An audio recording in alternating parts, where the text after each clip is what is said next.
What's up, guys? Ian here, coach of your Ladner Lanturn, bringing you guys our Week 3 team builder against Ange and the Maine Absols. Last time we played Ange was PTL Season 1, which was quite a long time ago. Almost a year ago, I think, is what's going on there. Ange's team consists of Mega Mawile, Tapu Fini, Z Volcarona, Celebi, Z Terrakion, Donphan, Porygon 2, Garbodor, Alolan Persian, Z Misdreavus, sorry, Salamence, um, few things I don't expect to come there, but I'll talk about that in a second here. Priority options are the Mega Mawile with Sucker Punch, Celebi also with Sucker Punch, but a lot less likely, Terrakion with Quick Attack, but a lot less likely, and the Donphan with the Ice Shard, as well as Persian with Fake Out, but again, less likely. Hazard setting, Mega Mawile with Rocks, Celebi with Rocks, Terrakion with Rocks, Donphan with Rocks, Garbodor with Spikes and T-Spikes. Removal options, Finny with Defog, Volcarona with Defog, Donphan with Rapid Spin, and Salamence with Defog. Salamence with Defog and Volcarona with Defog seem like the least likely options. Probably more than likely going to be either Donphan or Finny. And 4 times weaknesses, the Volcarona to Rock, Celebi to Bug, and Salamence to Ice. So I've got a few of them covered, I believe. Rock, I don't know about Rock. I don't know if I actually brought any coverage for Volcarona or not, but I know I've got Ice coverage, and I know I've got Bug coverage, so that's where we're going. Okay, so in terms of what I don't expect Ange to bring, I'm on the fence about Garbodor, I'm on the fence about Donphan, but I really don't think Misdreavus is coming at all. I think that's probably the least likely in the matchup here. There's quite a few things that could come. I think something like Tapu Fini is a likely bring. I think Celebi is a likely bring for something like Mega Swampert. I think Porygon 2 is a likely bring. I think Tapu Fini, sorry, did I say Tapu Fini? Tapu Fini for the Hydreigon, I think, is a likely bring. I don't really have Mega Mawile switch in, so I think Mega Mawile is a good bring. I think Salamence could be a decent bring, but I'm kind of iffy on Salamence. Persian, I'm also kind of iffy on. It's not great, but it could stop potentially like Calm Mind Necrozma from Calm Mind Iron Defense Necrozma from just like sword powering through this team potentially, I guess. That's definitely an option that she's got there. So, all in all, I'm kind of leaning towards Donphan, Garbodor, and Misdreavus not coming, and then 6 of the other 9 showing up. But it's a little bit iffy for me. I'm definitely not as scared of Volcarona with a rain team, so Volcarona is one of those mons that could definitely come, and if it gets a boost off and it's like grassy, then it's probably a gigantic issue, but I haven't prepped with that in mind, so. I'm also not even bringing the Pelipper, so I don't have the rain option to threaten it. I just feel like the rain option in prep threatens it enough that it might not come, so we'll sort of see about that. In terms of my team here, starting off with the Torn T, Ange has a total of 1 Flying Resist, and it is Mega Mawile, which I have Heat Wave coverage for, and I don't really think that you ever switch in Mega Mawile on Torn. Like, it doesn't make that much sense to me to actually, like, go hard Mawile on pretty much anything, unless it's, like, a really weak rock move, or, like, coverage rock move from something that isn't stab.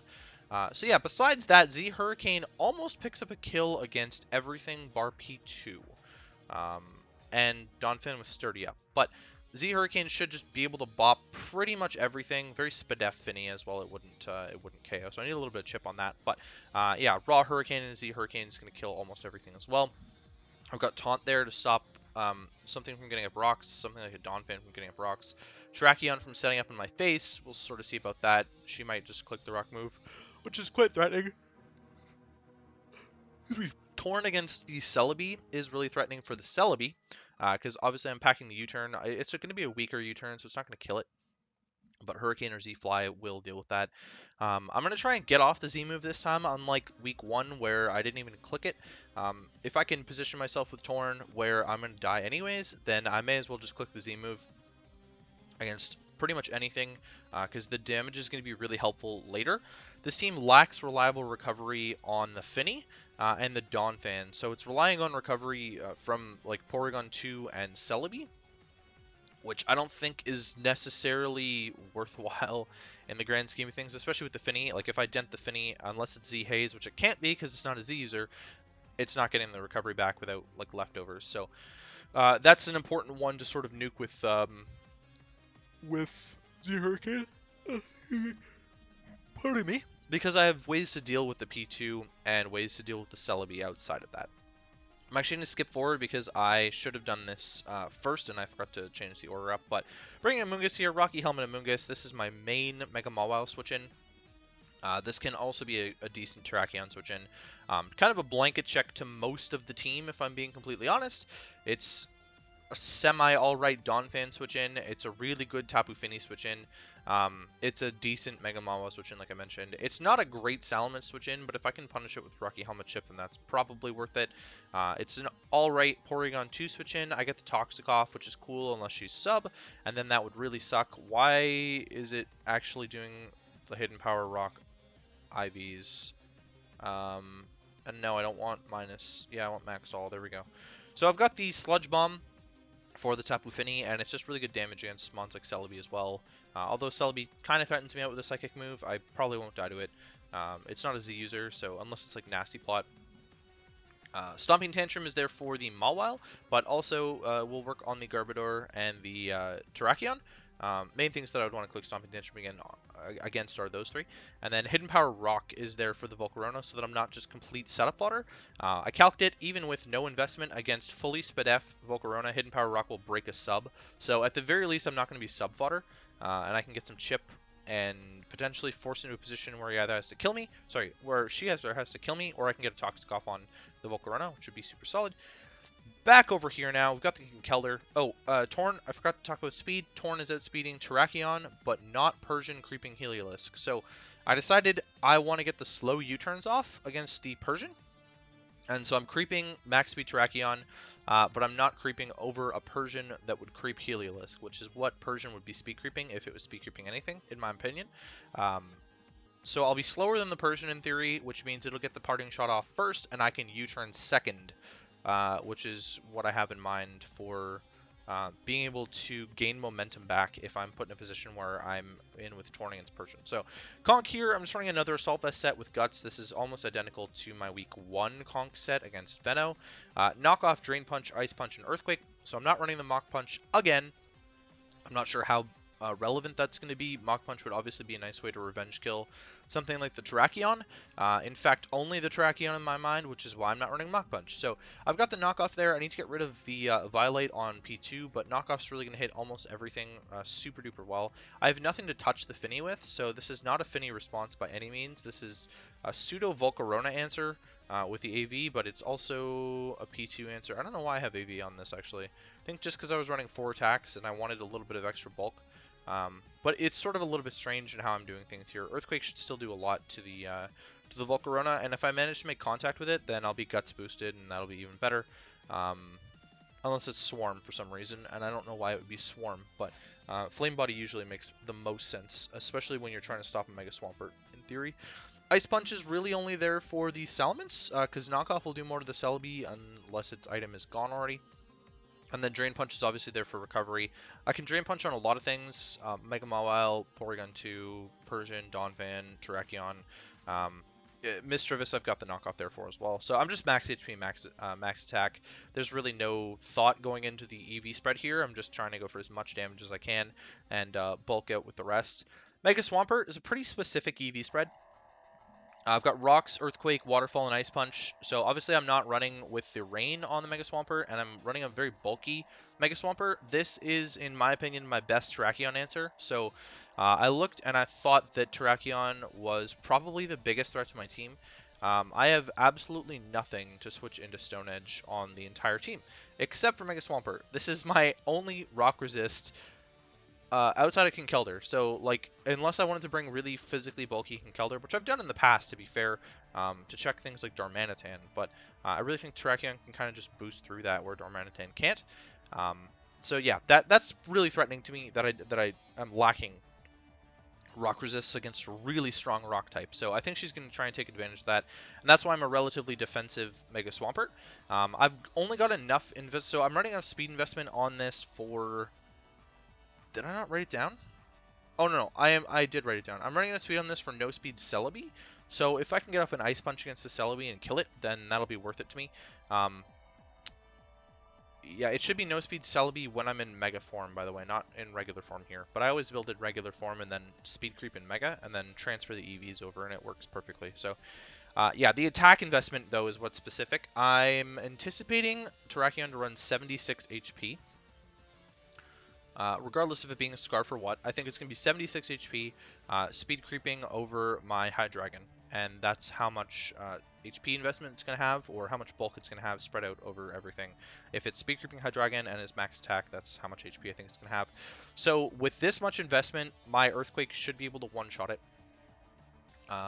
Should be able to one-shot with her defensive investment, assuming that's what it is. It could be a lot less if it's a Rock Polish variant, then I would expect it to creep like Mega Swampert instead. Because, you know, Hydra can't really touch it back without like Earth Power or Flash Cannon. Flash Cannon doesn't really make a lot of sense here. Earth Power might make a little bit more sense, but in my opinion, Fire coverage is actually a little bit better here on a Hydra set if I were to bring Hydra. So that's what the Mega Swampert's there for. It's my rocker for the week. You know, she might just think I'm not bringing rocks, but I'm not bringing rain. So Mega Swampert is kind of only there as a Terrakion response. It's a pseudo Volcarona response if she doesn't have Giga Drain, which would be really weird. I don't know why she wouldn't have Giga Drain, but you know, I'm bulky enough to be able to take like a Bug Buzz and whatnot, and Waterfall should be able to bop that thing. And then Ice Punch, this is also a pseudo check to the Salamence, I guess, in a sense. The Celebi is going to turn out to be quite a big problem if it's got HP Fire, so I guess we'll keep an eye out for that. But in keeping in mind that Torn should probably be my response to Celebi almost every single time.